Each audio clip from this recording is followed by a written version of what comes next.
Month के लिए भूल जाओ थोड़ी सी दुनियादारी, बुक से है अब तुम्हारी यारी। ठीक है, welcome to my channel, I am Simran Sania and I hope आप सब बहुत एक्साइटेड हो गए अपनी लास्ट मंथ प्रिपरेशंस के लिए। तो गाइज अप्रैल स्टार्ट हो गया है, आज है 1 अप्रैल, तो अब हमें बहुत अच्छे से पढ़ना होगा। ठीक है, वी हैव टू स्टडी, बहुत अच्छे से पूरे अप्रैल को यूटिलाइज करना है, जिससे कि हम आगे चल के ये ना बोले या हम रिग्रेट ना करें कि काश मैं तब पढ़ लिया होता। आई डोंट वांट हम में से किसी को भी आगे चल के रिग्रेट हो कि काश मैंने उस समय पे अच्छे से पढ़ाई कर ली होती। आई डोंट वांट मेरा कोई भी भाई बहन ये सोचे कि काश मैंने तब पढ़ लिया होता, काश मैंने तब टाइम वेस्ट नहीं करा होता। नहीं, आई वांट कि कल को जब आपका रिजल्ट आए तो you will feel happy and you will say that yes मैंने इतने अच्छे से अपनी प्रिपरेशन करी, that's why I am having this result. ठीक है, तो this depends on you guys. वो काश वाली लाइन मेरा कोई भी भाई बहन नहीं बोलेगा कि काश मैंने तब पढ़ाई कर ली होती। तो इसलिए आज से अप्रैल से जो बच्चे अच्छे से पढ़ रहे थे कंटिन्यू, एंड जो अभी थोड़ा सा नहीं, जिनको लग रहा था कि हम नहीं है इतने फोकस,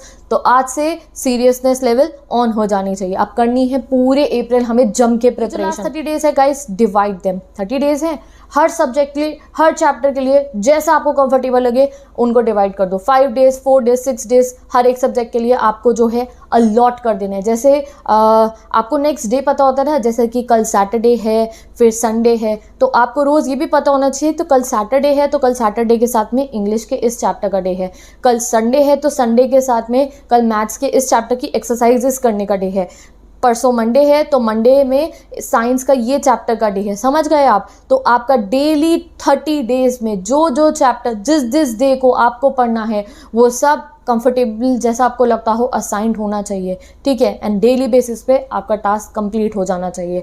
तो ये है हमारी अप्रैल की प्रिपरेशन। ऐसे करनी है हमें अप्रैल की प्रिपरेशन, सिंपल। जैसे आपको कंफर्टेबल लगे 30 डेज को डिवाइड कर लो, अपने मन में सोच लो, एक पेपर पे लिख लो, एनीथिंग।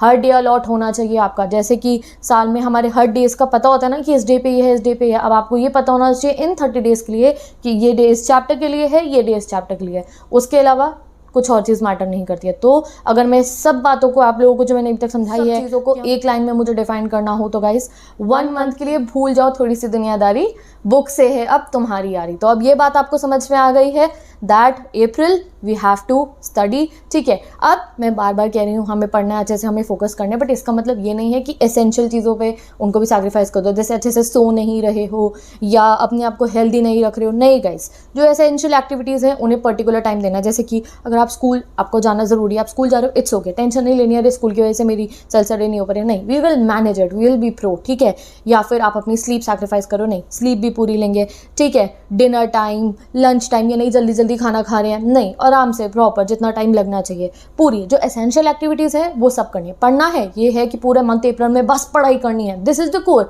बट एसेंशियल एक्टिविटीज़ पूरी। ऐसा नहीं कि सैक्रिफाइस कर रहे हैं हम अपनी एसेंशियल एक्टिविटीज़ को, कि हम अपनी स्लीप सैक्रिफाइस कर रहे हैं या हम थोड़ा अपना रेस्ट टाइम सैक्रिफाइस कर रहे हैं, नहीं, वो सैक्रिफाइस नहीं करेंगे हम। सैक्रिफाइस क्या करेंगे या लीव क्या करेंगे? जो हमारी नॉन एसेंशियल चीज़ें हैं।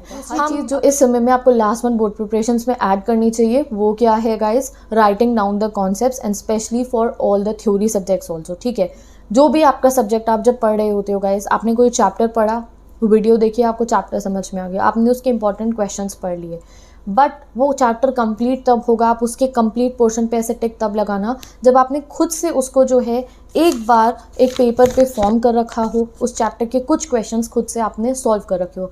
गाइस, वो जो एक कॉन्फिडेंस होता है ना, मुझे कई बार ऐसे कमेंट्स आते हैं कि दीदी हमने काफ़ी कुछ पढ़ लिया है बट हमें जब सैम्पल पेपर देखते हैं तो कॉन्फिडेंस नहीं आता that we will be able to solve this question. या कई बच्चे कॉमेंट करते हैं दीदी हमने बहुत कुछ पढ़ लिया बट ऐसा लगता है कि हम भूल रहे हैं। तो गाइज, अगर आप अपनी प्रिपरेशन में ये स्टेप ऐड करोगे तो यू विल सी कि आपको ये डर जो है नहीं लगेगा, आपको खुद से चेंज दिखाई देगा। क्या है, जैसे आपने कोई चैप्टर पढ़ा guys, I am not saying कि अब आप लास्ट मोमेंट पे फुल नोट्स बना रहे हो पूरे चैप्टर के, नोट्स बनाने को मैं नहीं कह रही हूँ, बस हमें खुद से रिटन प्रैक्टिस होनी चाहिए, हमें आंसर्स फॉर्म करने आने चाहिए। वो कब होगा? जब प्रैक्टिस करेंगे। ठीक है, जैसे हम मैथ्स में इतने सारे न्यूमेरिकल्स प्रैक्टिस करते हैं ना, वैसे ही गाइज एक चैप्टर में प्रो होने के लिए हमें थोड़ा सा उसको प्रैक्टिस करना पड़ेगा। मैं आपको खुद के भी लास्ट मंथ प्रिपरेशन शो करती हूँ, जैसे मैंने पहले भी आपको अपने ये नोट्स दिखाए हैं। एज यू कैन सी, ये एक पोएम है क्लास 12th के इंग्लिश की, aunt Jennifer tiger. Class 10 students आप अपनी किसी पोएम से रिलेट कर सकते हो, जैसे अमेंडा। अब ये जब पोएम मैंने पूरी समझ ली, मैंने पूरी पोएम पढ़ ली, जब मुझे समझ में आ गया था, मैंने इसके काफ़ी सारे क्वेश्चन आंसर्स भी रीड करे, after that I was sure कि मुझे ये पोएम आती है।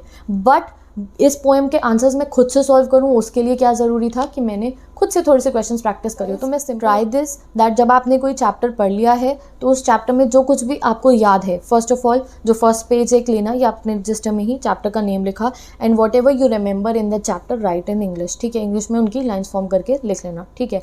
आफ्टर दैट जो उसके इंपॉर्टेंट क्वेश्चन होते हैं, इंपॉर्टेंट क्वेश्चन के लिए आप जो सब्जेक्ट्स की वीडियोज़ मैं आपको रिविजन सीरीज में कराऊंगी उनको भी रेफर कर सकते हो, जैसे 12th English, 10th English, 10th SST and 12th all the humanity subject, जिनके इंपॉर्टेंट क्वेश्चन मैं कराऊंगी वो भी प्रैक्टिस कर सकते हो। आपके पास कोई बुक है, आपको मैम ने बताए हैं, आपको खुद से इंपॉर्टेंट पता है, तो कुछ 5 to 6 इंपॉर्टेंट क्वेश्चन हर एक चैप्टर के आप प्रैक्टिस करो, ठीक है, खुद की लैंग्वेज में उन्हें लिखो, ठीक है। चाहे आपको लिखते हुए थोड़ा डर लग रहा होगा कि मुझसे क्वेश्चंस नहीं बन रहे हैं, बट डेफिनेटली जब आप ट्राई करोगे 1-2 क्वेश्चंस में आपको थोड़ी प्रॉब्लम होगी, धीरे धीरे आपको जो है क्वेश्चन लिखने आ जाएंगे।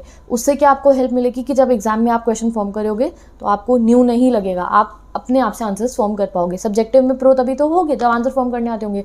फिर जब आप सैम्पल पेपर भी जब सॉल्व करोगे तो यू विल सी आपको सैम्पल पेपर के क्वेश्चन देख के भी डर नहीं लगेगा, and you will be able to form it just like this. जो भी चैप्टर आप पढ़ रहे हो, अगर आप SST का कोई चैप्टर पढ़ रहे हो, आपने नेशनलिज्म इन इंडिया पढ़ा, नेशनलिज्म इन इंडिया के कुछ बेसिक क्वेश्चंस जो है मोस्ट इंपॉर्टेंट वाले वो आपने लिख के प्रैक्टिस कर रखे हो।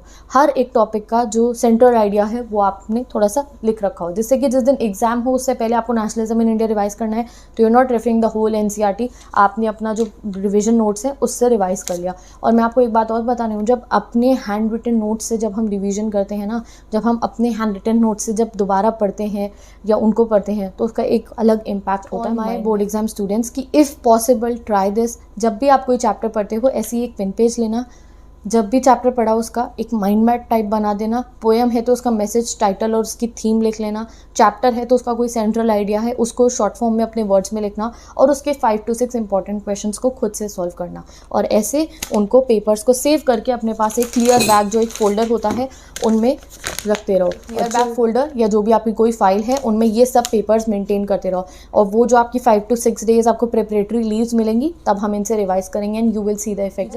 आप लोगों के एग्जाम्स खत्म हो तो आई वॉन्ट दैट आप भी मुझे अपने नोट्स शो करो कि दीदी ये हमारे सभी चैप्टर्स के नोट्स हैं, इस तरीके से हमने भी प्रिपेयर करते हैं। चाहे तो आप ऐसे पेपर पे कर सकते हो, चाहे आप अपने रजिस्टर में करो, नो प्रॉब्लम। तो अगर हम टोटल बात करें गाइस तो आज अप्रैल में लास्ट मंथ में आपको खुद को, मुझे आपको, हमें तो पता चल ही गया है, बट इवन जो हमारे आसपास में लोग हैं, हमारी फैमिली, उन्हें भी हमें देख के समझ में आ जाए दैट हम रेडी हो रहे हैं।